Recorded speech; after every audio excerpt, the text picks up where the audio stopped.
Hello friends, Assalamualaikum. I'm Nusrat Jahan.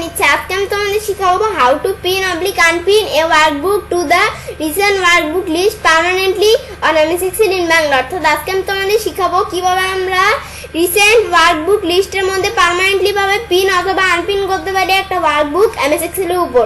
তাহলে চলো এখন আমরা কাজটা করি। তো করার জন্য আমরা আমাদেরকে মিনিমাইজ করি। মিনিমাইজ করার পর এখন আমরা আমাদের MS Excel টা ওপেন করি। বেশ MS Excel ওপেন করার পরে আমাদের কাজটা করার জন্য কি করব, এখন আমরা আমাদের এখান থেকে আমরা ফাইল মেনুতে যাব।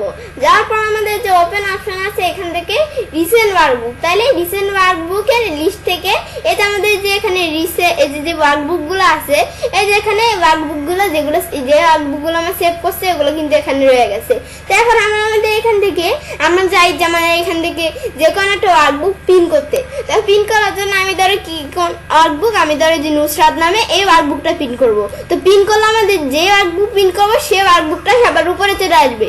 তাহলে আমি ধরো যে কোনো একটা ওয়ার্কবুক পিন করি, তো আমি 55 নামে এই ওয়ার্কবুকটা পিন করি। তো এখন আমরা pin this item to the list, আমি লিস্ট থেকে এখানে একটা আইটেম পিন করব। তো এই আইটেমটা আমরা পিন করব। তো এখানে যদি আমরা ক্লিক করি, ক্লিক করার পরে কিন্তু এই ওয়ার্কবুকটা সবার উপরে চলে আসছে, ব্যাস কারণ পিন হয়ে। পরে আমরা ধর আরো কয়টা ওয়ার্কবুক পিন করে আমি ধর এই ওয়ার্কবুকটা পিন করলাম, এই ওয়ার্কবুকটা পরে চলে আসছে। বেশ পরে আমরা আমাদের এখান থেকে আমরা আমাদের যে ওয়ার্কবুকটা পিন করলাম সেটা উপরে চলে আসবে। তাহলে আমরা আমাদের বিষয়টা এখন ধরো আমাদের লুসি নামে এই ওয়ার্কবুকটা আমাদের পিন করি, তাহলে এই ওয়ার্কবুকটাও কিন্তু সবার উপরে চলে আসছে। তাহলে এখন আমাদের এই তিনটা ওয়ার্কবুক সবার উপরে চলে আসছে পিন করার পরে। এখন আমরা আমাদের যদি আনপিন করতে চাই, যে ওয়ার্কবুক আগে যেখানে ছিল সেখানেই থাকবে। আনপিন করতে চাইলে আমাদের যদি যেখানে ক্লিক করে যে এরকম অপশনটা এখানে ক্লিক করলে এখানে কি লেখা আসছে, unpin this item from the list, আমাদের লিস্ট থেকে আমরা এই আইটেমটা আনপিন করব। তাহলে আমরা আনপিন করার জন্য আমাদের এখানে ক্লিক করি। তাহলে আমাদের আগে যেখানে ছিল আমাদের 55 নামে যে ওয়ার্কবুকটা আছে আগে যেখানে ছিল এই যে সেখানে চলে আসছে যেটা। বেশ পরে আবার যদি আমরা এ দেই, তাহলে এ দিলে এই ওয়ার্কবুকটা যদি এখানে ক্লিক করি তাহলে এই নামে ওয়ার্কবুকটা আগে যেখানে ছিল সেখানে কিন্তু চলে আসছে।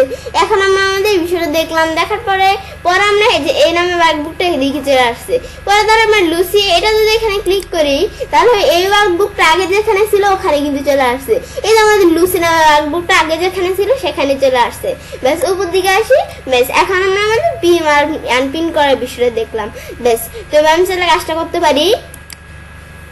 এবার খুব সহজেই রিসেন্ট ওয়ার্কবুক লিস্টের মধ্যে পার্মানেন্টলি ভাবে পিন অথবা আনপিন করতে পারে একটা ওয়ার্কবুক আমাদের MS Excel এর উপর। ফ্রেন্ডস, আমার আজকের এই ভিডিওটি যদি তোমাদের ভালো লেগে থাকে তাহলে আমার চ্যানেলটি সাবস্ক্রাইব, লাইক, কমেন্ট এবং সবার সাথে শেয়ার করবে।